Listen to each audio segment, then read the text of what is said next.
Bonjour tout le monde, je vous fais un petit retour d'expérience chantier à propos de cette roue de mesure que j'ai acheté 10 ou 15 euros, je sais plus, sur Amazon. L'idée que j'avais acheté ce truc là, c'était pour mesurer à l'avance quand je fais mes devis pour estimer des longueurs, en plus sur des tuyaux en extérieur. La roue petite comme ça pour l'extérieur, c'est pas génial. Par contre, en intérieur, je viens de lui trouver une application qui est super intéressante. Là, je suis en train de faire un plancher chauffant.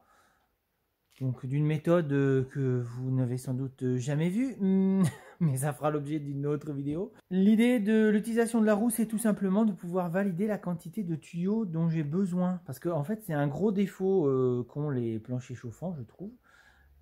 C'est qu'en général, quand on commence à faire les boucles, on se retrouve à consommer des rouleaux de tuyaux inutiles, d'avoir des chutes des fois de 80 mètres. Là, en remesurant exactement la longueur de tuyau, et sur les tuyaux que j'ai, là, j'ai le métrage. Donc ça me permet de valider l'utilisation et du coup l'optimisation des couronnes et donc de réduire la quantité de déchets. Et je trouve que ça fait partie, enfin perso, c'est devenu un élément important dans mes chantiers, c'est de réduire au maximum les déchets. Et cette petite roue de mesure, alors je vous dis 10-15 euros sur Amazon, ça permet ça. Sur du plancher chauffant, je trouve ça super chouette.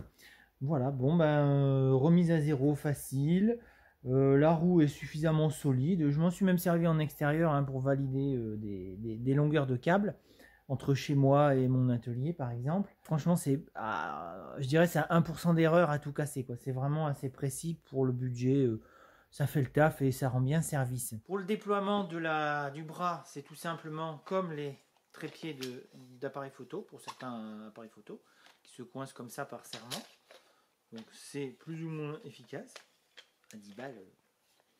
Voilà. Pour la mise à zéro, c'est simplement un petit compteur à rotation hein, dont le chiffre augmente au fur et à mesure qu'on roule. On remet à zéro comme ça.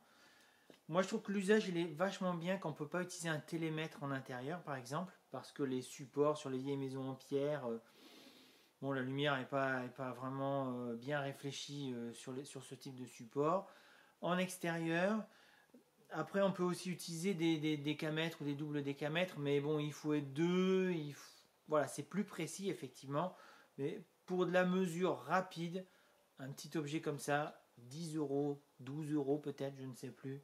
C'est quand même super pratique et ça prend pas vraiment de place dans le véhicule. Bon, bah, je vous mets un petit lien affilié dans la description pour les petits retours que je fais sur ce genre d'objet. Et j'espère que ça vous sera très utile dans l'optimisation de vos chantiers, des produits et de réduire la quantité de déchets du BTP.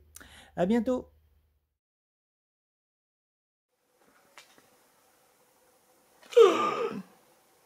Appuie sur REC, c'est mieux, c'est mieux, c'est mieux, c'est mieux, c'est mieux.